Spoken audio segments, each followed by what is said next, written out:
क्या सुना। मोहम्मद रफ़ी अपनी आवाज को न केवल अलग अलग एक्टरों और सिनेमा के पर्दे के कलाकारों के अनुरूप ढालने में माहिर थे, बल्कि वे अपनी आवाज में जिस तरह से जज्बात भर सकते थे वैसा करना किसी और सिंगर के बस की बात न थी। यही है तमन्ना तेरे दर के सामने। गाने के सिचुएशन के अनुसार अपनी आवाज में जिस तरह का उतार चढ़ाव रफ़ी साहब ने पैदा किया वैसा कर पाना न तो लता मंगेशकर और न ही आशा भोसले और न ही किसी और सिंगर के लिए मुमकिन था। कभी न कभी कहीं न कहीं कोई न कोई। इस बात को साबित करने के लिए वैसे तो कई गाने हैं, लेकिन इस वीडियो में मैं दर्द डूबी उस गजल के बारे में बात करने जा रहा हूँ जिसे सुनकर संगीतकार भी भावुक हो गए थे। और नूर की बारात किसे पेश करूं। साल 1964 में आई फिल्म गजल के इस गीत के बोल प्रख्यात शायर साहिर लुधियान ने लिखे हैं और इसका संगीत मदन मोहन ने तैयार किया था। ये एक बेहद भावुक गजल है जिसमें एक प्रेमी अपनी उदासी और टूटे हुए दिल का हाल बयां करता है। यह केवल एक गाना नहीं बल्कि भारतीय सिनेमा की सबसे बेहतरीन फिल्मी गजलों में से एक मानी जाती है। ये मुरादों की हंसी रात किसे पे। फिल्म गजल में ये गीत तब आता है जब नायक सुनील दत्त अपनी प्रेमिका मीना कुमारी की शादी किसी और से होते देखता है। वो अपनी भावनाओं को दबाकर इस गजल के माध्यम से अपना दर्द बयां करता है।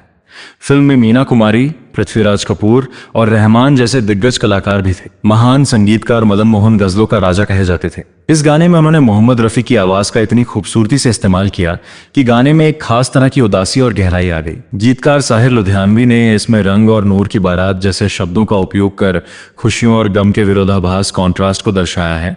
इसकी एक प्रसिद्ध पंक्ति है, मैंने जज्बात निभाए हैं उसूलों की जगह। मैंने जज्बात निभाए हैं उसूलों। संगीतकार मदन मोहन अक्सर कहते थे कि उनकी गजलों के साथ केवल मोहम्मद रफ़ी ही पूरा न्याय कर सकते हैं। इस गाने की रिकॉर्डिंग के दौरान भी मदन मोहन ने रफ़ी साहब को पूरी आज़ादी दी थी ताकि वे अपने अंदाज में दर्द को पिरो सकें।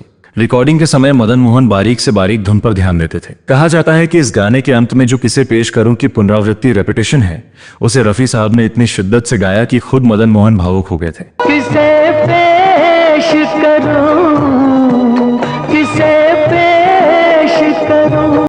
यह अंतरा प्रशंसा से शुरू होता है लेकिन दर्द पर खत्म होता है। मदन मोहन ने यहाँ धुन को थोड़ा ऊपर यानी हाई पिच पर रखा है ताकि नायक की व्याकुलता महसूस हो सके।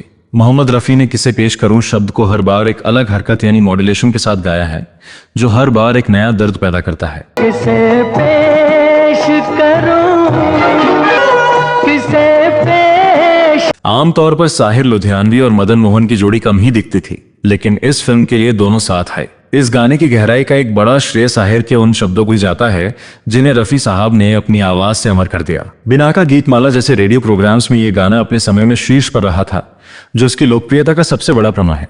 इस गीत की सबसे बड़ी खासियत इसका विरोधाभास है।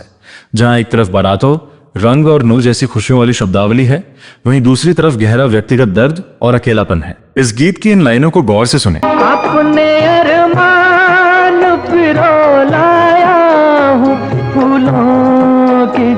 यहाँ साहिर लुधियानवी ने त्याग सैक्रिफाइस की पराकाष्ठा दिखाई है। नायक अपनी खुशियों को फूलों की तरह दूसरों के लिए न्यौछावर कर रहा है। यह अंतरा सामाजिक मर्यादा और व्यक्तिगत प्रेम के संघर्ष को दर्शाता है।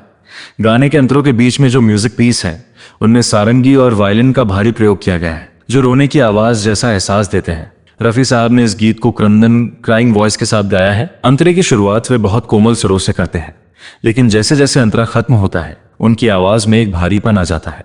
फिल्म गजल में ये गाना एक महफिल में गाया जाता है।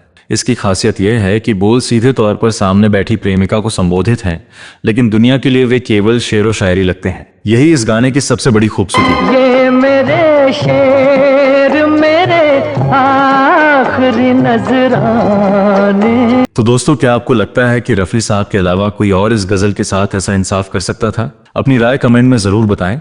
अगर आपको ये वीडियो पसंद आया हो तो इसे लाइक करें और शेयर करें। मिलते हैं अगले वीडियो में, तब तक के लिए नमस्कार।